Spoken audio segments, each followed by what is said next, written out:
jump over to the AL Central, and for that one, we're gonna let Alex take him out on that. Alex, go ahead. Yeah, in the Central, the Tigers ended up being the division champions by 15 games in the long run. There wasn't, other than the Tigers, who were 95 and 67 and ended up going to the ALCS, where they lost the Rangers. No other team was over 500 in the division. Now, Minnesota was really hurting because they did not have Mauer or Morneau, Justin Morneau and Joe Mauer, big time last year. Denard Span was hurt. Exactly. They were rattled by injuries. The Royals, though, built up again. They kind of had a terrible run on the road where they went 31 and 50. And if you're trying to be a competitive team in baseball, you need to be better on the road than that. But they continue to look better with their pitching staff. They made a big trade and got a great starting pitcher in Jonathan Sanchez, who has the potential to be their ace. And the Indians looked good last year, and they kind of made some nice moves and picked up Ubaldo Jimenez, but they kind of fell apart towards the end of the season last year. And again, they were under 500 on the road. If they're trying to be a team to get it on top in that division, they must go all out and win. But the big move in the AL Central has to be the Tigers. They lose Victor Martinez. They lost him to an injury for the season, and almost in a panic mode. They were thinking about signing Prince Fielder for a one-year deal, but now they lose Martinez, and they sign Fielder to a 9-year, $214 million contract. And my question is that now with all the hype surrounding both Fielder coming in to bat with Cabrera, Justin Verlander as the reigning Cy Young and MVP of the American League, are they going to just improve, by 10 games, 11 games, up to over 100, like maybe 10 wins even? I'll start with the answer to that. I think there's the division to take. I think they got Jim Leland as manager, and hopefully they'll be disciplined. I think Prince Fielder's first year is going to the American League. That's going to be an adjustment. And Comerica Park, it's not the easiest place to hit home runs. So I could see Fielder's probably struggling a bit at home. But Justin Verlander, he's awesome. They got the experience from last year, getting to the to the championship, ALCS.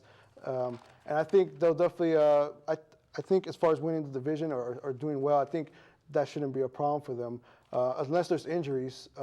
Hopefully, they won't have any injuries to their key players. With Cabrera.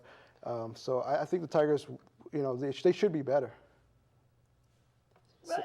No, and the thing about the Tigers getting better is absolutely. I mean, if Verlander even has half of the year he had last year, that's going to be big in this division. If Doug Fister, Matt Scherzer, and Rick Porcello can have, the thing is, you look at the Tigers' rankings. They only were in the major leagues. They were only 18th in pitching last year, and that's with the great year Verlander had. So it could go either way. They could definitely get better. They could get a little worse, but I still think they're the strongest team. Like you said, Dave. I mean, even with their pitching being, middle of the pack, they won the division by 10 games, 15 games. So it's right now. It's still the division to take, and they definitely, like Alex was saying, made themselves stronger by getting a Fielder. Strong closing. Valverde obviously had a great year as well. So then the question becomes and I'll go to Ben for this one: is there any team that has a shot at them in the Central?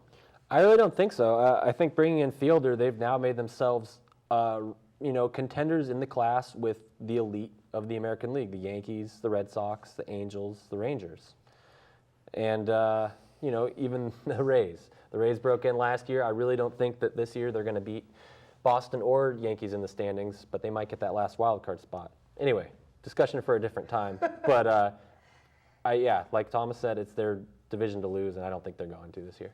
Well, I would say that I think based on Alex, what you were saying earlier about the injuries that the Twins had to deal with, I do think it is the Tigers' division to lose. But I think the gap, if the Twins can stay healthy, and the Twins can get back to who they really are, with Mauer and Morneau and Francisco Liriano even being healthy, they have the potential to definitely close the gap. I think if they're healthy, they are the second best team in this division overall. As I said, if they're healthy, and so that's the one team who I think is ready to close the gap and maybe not wing it, but make a run at the Tigers in 2012. Yeah, and you look at how many games Detroit won by in 2011. The second place team, the Indians, it was by 15 games. Yeah. And I think all these teams have lost key players. And the Tigers, only Victor Martinez, you know, got the injuries up for the year. But other than that, I think Detroit, like I was saying earlier, they got stronger. So they might win by 20 games. So Right, and I think the Indians were intriguing because they did spend some time in first place. You know, last year they had a good run to start the year, but Grady Sizemore, he was their big. Okay, we're bringing him back. He's coming back. He's hurt now. He got hurt in spring training. You know, and you never can really. Let's face it. I don't think you can ever really rely on Pronk, Travis Hafner, to stay healthy. So that's a big part of the Indians' issue is them staying healthy. Can they make another run? Sure. But again, their health and the production of the players they have is going to be an issue for them. Then the question, well, I think they have a shot as long as Ubaldo Jimenez pitches like he did in Colorado. Good point. Which I doubt he ever will at that ballpark because that's more of a hitter's park than Coors is when Coors has the humidor that they do now.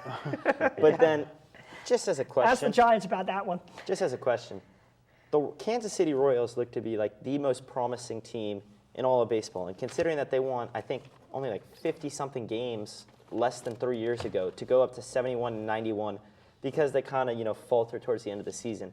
They're the team that's made the smart moves, You had a hot piece in Melky Cabrera, who had a phenomenal season last year. So you got rid of him and got a legitimate young pitcher in Sanchez. You have bats.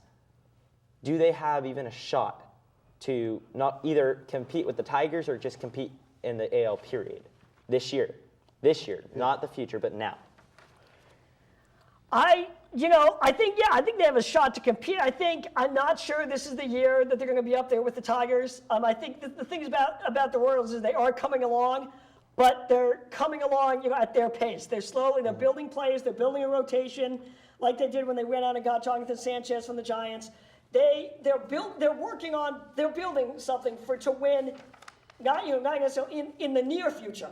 Not necessarily, way down the line, but in the near future, they're going to be a team to contend with. But I'm not sure this is the year that they're right up there with a healthy Minnesota and Detroit. I think for the Royals, just getting a 500 record. That's always an issue with teams that have losing records for like over a decade. If they could just have a winning record, maybe they could build for next year and be serious contenders. I would totally agree with you on that. Yeah. That's their next stepping stone. Get to 500, and then you can go from there even farther.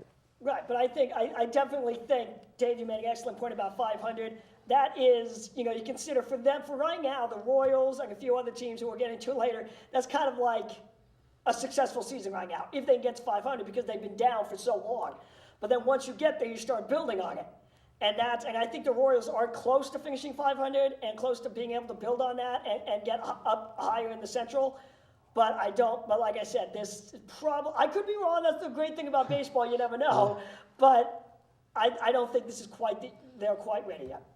And then the White Sox, and I'm just going to mention this before we switch it up, they're going to be probably just an intriguing team to watch because they have Robin Ventura as their manager. Yeah. And who knows what that's going to happen with both him and we'll see in the NL with Mike Matheny and the Cardinals. These guys have never managed a baseball game in their life. Right. And all of a sudden now you're becoming a big league manager.